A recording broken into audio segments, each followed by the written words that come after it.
don't see any issues going on here. With this being an active Airbnb, they do have to come and do regular maintenance, and I've only seen one issue, which was a little cover over an outlet.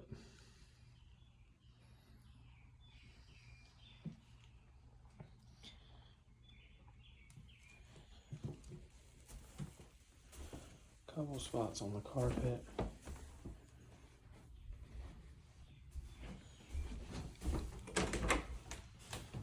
Good sized closets.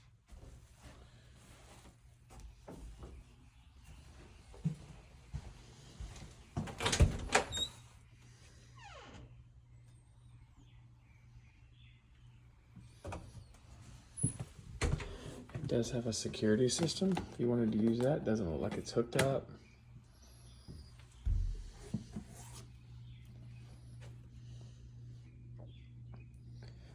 Carpet in here is in better condition.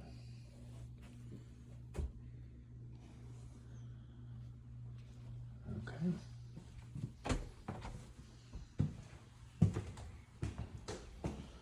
All right, 852 square feet.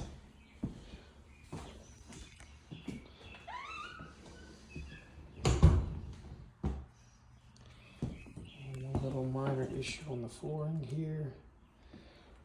That wouldn't keep you from getting it rented at all.